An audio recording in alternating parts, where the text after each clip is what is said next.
Hello అండి, అందరికీ నమస్కారం. Welcome back to my channel. I'm Mahesh. Please subscribe చేసుకోండి కంపల్సరీ, ఈ వీడియో చూసే ప్రతి ఒక్కరు కూడా. అయితే ఈరోజు మన టాపిక్ వచ్చేసి ఏంటంటే ration card, white ration card. ఇప్పుడు జనవరి ఈ తెలంగాణలో జనవరి 26 నుండి మనకు తెలంగాణ ప్రభుత్వం రేషన్ కార్డులు ఇవ్వబోతుంది. అయితే దీంట్లో చాలా వరకు డౌట్స్ ఉన్నాయి. ఎవరికి ఇవ్వబోతున్నారు, అసలు ఎట్లా, అంటే దాని గైడ్లైన్స్ ఏంటి, అసలు దేని ఆధారంగా వీళ్ళు అసలు రేషన్ కార్డు ఇవ్వబోతున్నారు. సో ఇట్లాంటి అన్ని డౌట్స్ కూడా నేను ఈరోజు క్లారిటీ ఇవ్వబోతున్నాను. శాఖ మంత్రి మనకు ఉత్తమ్ కుమార్ రెడ్డి కదా, తన నుండి కొన్ని వచ్చిన మనకు గైడ్లైన్స్ ఏంటంటే, ఫస్ట్ గ్రామాలలో ముఖ్యంగా ఎవరికైతే వార్షిక ఆదాయం 1.5 అంటే 1,50,000 కంటే తక్కువ ఉంటుందో వాళ్ళని బిలో పావర్టీ లైన్గా తీసుకోవడం జరుగుతుంది. అదే మన పట్టణాల్లో అయితే 2 లక్షల లోపు వార్షిక ఆదాయం ఉంటుందో వారిని బిలో పావర్టీ లైన్ కింద తీసుకుంటుంది. ఇది ఫస్ట్ ప్రిఫరెన్స్. సెకండ్, ఎవరికైతే ల్యాండ్స్ అంటే ముఖ్యంగా గ్రామాల్లో కానీ పట్టణాల్లో కానీ తడి ల్యాండ్ 3.5 ఎకరాల లోపు ఉంటుందో వారిని బిలో పావర్టీ లైన్ కిందకి తీసుకోవడం జరుగుతుంది. అలాగే మెట్ట భూమి 7.5 ఎకరాల లోపు ఉంటుందో వారిని దీనిలో ముఖ్యంగా బిలో పావర్టీ లైన్ కింద తీసుకోవడం జరుగుతుంది. అయితే ఎవరికైతే ఈ 3.5 ఎకర్స్ తడి ల్యాండ్ ఉంటుంది, ఎక్స్ట్రా ఉంటుందో, అబోవ్ అంటే పైన ఉంటుందో వారిని బిలో పావర్టీ లైన్ కింద తీసుకోవడం జరగదు, వాళ్ళకు రేషన్ కార్డు ఇవ్వడం జరగదు. ఎవరైతే మామూలుగా మెట్ట భూమి 7.5 అబోవ్ పైన ఉంటుందో వాళ్ళని ఈ వైట్ అంటే అబోవ్ ఉన్నారు కాబట్టి వాళ్ళని బిలో పావర్టీ లైన్ కింద తీసుకోవడం జరగదు. సో వాళ్ళకి రేషన్ కార్డు ఇవ్వడం జరిగింది. ఇవి మెయిన్ బేసిక్ మనకు ఉన్న సమాచారం. ఇంకొకటి, ఎవరైతే ఆ కుటుంబాల్లో ముఖ్యంగా ప్రభుత్వ ఉద్యోగాలు కానీ అవుట్సోర్సింగ్ ఉద్యోగాలు చేస్తున్నారో వాళ్ళు కూడా ఈ దానికి అనర్హులుగా గుర్తించారు ముఖ్యంగా. అయితే ఇంకో విషయం ఏంటంటే, ఇప్పుడు ఈ జనవరి 26 నుండి ఇవ్వబోతున్న ఈ రేషన్ కార్డులకు ముందుగా ఇచ్చే ముందు వాళ్ళు ఇంటింటి సర్వే చేస్తున్నారు. ఎవరు? మన గ్రామాల్లో ఉండే అధికారులు. ముఖ్యంగా మనకు జిల్లాల్లో ముఖ్యంగా కలెక్టర్లకు, అలాగే మండలాల్లో ఎంపీడీఓ అధికారులకు. అయితే ఎవరైతే అనర్హులు ఉన్నారో వాళ్ళని ఈ లిస్ట్ నుండి తీసేయడం కూడా జరుగుతుంది. సో గ్రామాల్లో ముఖ్యంగా ఈ యొక్క సభలు పెట్టి గ్రామ సభలు పెట్టి ముఖ్యంగా ఆ గ్రామ సభల్లో అనర్హులని అర్హులని ప్రకటించడం జరుగుతుంది. ఆ లిస్ట్ని మళ్ళీ ఈ ఎంపీడీఓకి పంపడం జరుగుతుంది. ఎవరు? పంచాయతీ కార్యదర్శులు. అక్కడ నుండి ఎంపీడీఓలు మళ్ళీ జిల్లాలోని కలెక్టర్లకు, అదేవిధంగా కలెక్టర్ నుండి మళ్ళీ ఆ యొక్క మంత్రి పైన ఉన్న శాఖలకు పోతాయి ఈ డీటెయిల్స్ అన్ని కూడా. అప్పుడు అర్హులకు ఈ యొక్క సర్వే ఆధారంగా ఈ జనవరి 16 నుండి జరుగుతున్న సర్వే ఆధారంగా వచ్చే లిస్టులోని సభ్యులకు మనకు ఈ వైట్ రేషన్ కార్డు ఇవ్వడం జరుగుతుంది. అయితే ముఖ్యంగా ఇంకో విషయం నేను చాలా వరకు యూట్యూబ్లో చూస్తున్నా ఏంటంటే, మనకు చాలామంది ఇట్లా ఫామ్స్ ఫిల్ చేయండి. ఇప్పుడు మీకు ఈ ఫామ్ కనిపిస్తుందా మీకు? ఈ ఫామ్స్ అంటే ఎవరైతే ఈ లిస్టులో రాని వాళ్ళు ఉంటారు కదా వాళ్ళకి ఫామ్స్ ఫిల్ చేయండి ఇట్లా అని చెప్తున్నారు. యాక్చువల్గా మీ సేవ వాళ్ళు కానీ ప్రభుత్వం నుండి ఇట్లాంటి ఏం లేవు అట్లా చేయాలని, అంటే అఫీషియల్గా నేను ఈ డీటెయిల్స్ కూడా వెళ్ళి కనుక్కోవడం జరిగింది. మీ సేవలో వెళ్ళి అడిగితే వాళ్ళు యాక్చువల్గా ఏమని చెప్తున్నారంటే, ఇంకా మాకు ఎట్లాంటి ప్రభుత్వం నుండి ఎట్లాంటి గైడ్లైన్స్ మాకు రాలేదు.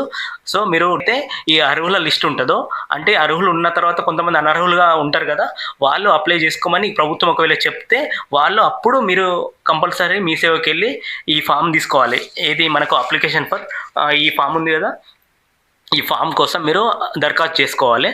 అయితే ఈ ఫామ్ అంటే యాక్చువల్గా ఈ ఫామ్ ఏంటి కోసం మీరు ఇది అర్హులైన వాళ్ళు అంటే మాకు ఈ ఇచ్చిన 3.5 ఎకర్స్ తడి భూమి కంటే తక్కువ ఉంది, మళ్ళీ మెట్ట భూమి 7.5 ఎకరాల కంటే తక్కువ ఉంది, మా ఇంట్లో ఎవరు కూడా ప్రభుత్వ ఉద్యోగులు లేరు, అయినా కూడా మాకు ఈ యొక్క అంటే మేము బిలో పావర్టీ లైన్ కింద ఉన్నా కూడా మాకు ఈ వైట్ రేషన్ కార్డు రాలేదు అనుకున్న వాళ్ళకు ఈ ఫుడ్ సెక్యూరిటీ కార్డు అప్లై చేసుకోవడానికి అర్హులు.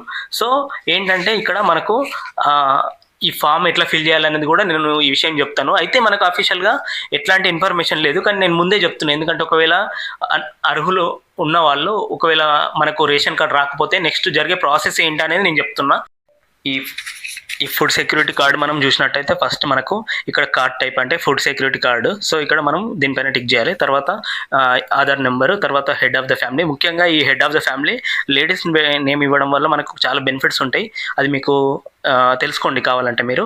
ఇక్కడ హెడ్ ఆఫ్ ద ఫాదర్, తర్వాత జెండరు, తర్వాత ఏజ్, రిలీజన్ అంటే మతం, మనకు సోషల్ స్టేటస్, మన క్యాస్ట్ ఏంటి అనేది, ఇక్కడ గ్యాస్ కనెక్షన్ డీటెయిల్స్, మనకి గ్యాస్ కనెక్షన్ ఉందా లేదా అని అడుగుతున్నాడు. తర్వాత గ్యాస్ కనెక్షన్ స్టేటస్ దేని కింద ఉంది అనేది, తర్వాత గ్యాస్ కంపెనీ నేము, తర్వాత ఏజెన్సీ నేమ్, తర్వాత కన్జ్యూమర్ నెంబర్, ఒక నెంబర్ ఉంటుంది డిజిట్స్ తోటి అది, తర్వాత రెసిడెన్స్ అడ్రస్, మనకు door number, mandal, district, village, pin code, FP shop అంటే మనకు రేషన్ కార్డ్ షాప్ ఉంటుంది కదా, డీలర్ షాప్, అక్కడ ఆ నెంబర్ ఉంటుంది, అది తెలుసుకునేయండి. తర్వాత ఇది ఎస్కేఎస్ అంటే సమగ్ర కుటుంబ సర్వే ఫామ్ సంఖ్య అన్నట్టు, ఆ ఫామ్ నెంబరు.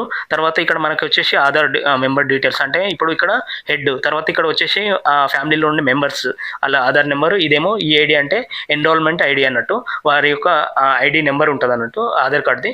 సో తర్వాత మెంబర్ నేమ్, తర్వాత ఎస్ఆర్డిహెచ్ అంటే ఇది ఇక్కడ వచ్చేసి ఫస్ట్ ఏంటంటే ఏజ్, తర్వాత జెండర్, తర్వాత హెడ్ ఆఫ్ ద ఫ్యామిలీ, తర్వాత మనకు ఎస్ఆర్డి స్టాటస్, తర్వాత రిలేషన్ విత్ హెడ్, మనకు ఫాదర్ మదర్ అట్లా.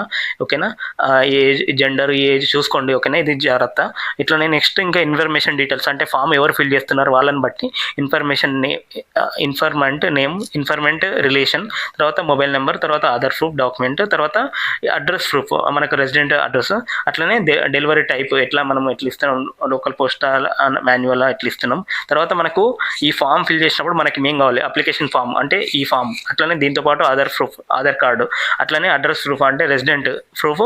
ఓకేనా, ఈ మూడు దీంతో పాటు ఒక ఫోటో కూడా ఉండాలని అని నాకు తెలిసిన ఇన్ఫర్మేషన్. ఓకేనా, ఇది మనకు వైట్ రేషన్ కార్డు ఒకవేళ మనకు జనవరి 26 ఒకవేళ మనకు ఇవ్వకపోతే రాకపోతే ఇది నెక్స్ట్ చేయాల్సిన ప్రాసెస్. ఓకేనా, ఇది తర్వాత ఇక్కడ సిగ్నేచర్ చేస్తే మనకి ఫామ్ ఫిల్ చేసి ఇక్కడ మీ సేవలో ఇస్తే ఆ మీ సేవలో మనకు ఒక అక్నాలెడ్జ్మెంట్ ఇస్తారు, అంటే మనము అప్లై చేసినట్టు. సో ఆ అక్నాలెడ్జ్మెంట్ చాలా జాగ్రత్త మీరు మీ దగ్గర పెట్టుకోవాలి.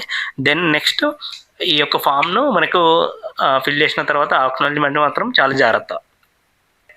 అయితే రేషన్ కార్డ్స్ గురించి ఎవరు కూడా టెన్షన్ పడకండి. ఓకేనా, ఒకవేళ మీ పేరు కనుక లిస్ట్లో లేకపోతే మీరు టెన్షన్ పడకండి, కంపల్సరీ రేషన్ కార్డు వస్తుంది. అయితే గత ప్రభుత్వం ఏంటంటే మనకు ఒక 10 years డిలే అయిపోయింది రేషన్ కార్డ్స్ ఇవ్వకుండా, దానివల్ల ఇదంతా కూడా పెద్ద ప్రాసెస్, ఇదంతా మనకు కొంచెం డిలే అయిపోయింది. సో ఇప్పుడు అప్లై చేసుకున్న వాళ్ళైతే ఎవరు కూడా టెన్షన్ పడకండి. అందరికి కూడా నాకు తెలిసి ఈ ప్రభుత్వం, కాంగ్రెస్ ప్రభుత్వం కంపల్సరీ రేషన్ కార్డు ఇస్తానని నేను అనుకుంటున్నాను. ఇన్బాక్స్లో ఒకసారి నాకు మెసేజ్ చేయండి, నేను దానికి కంపల్సరీ రిప్లై చేయడానికి ట్రై చేస్తాను. ఓకేనా.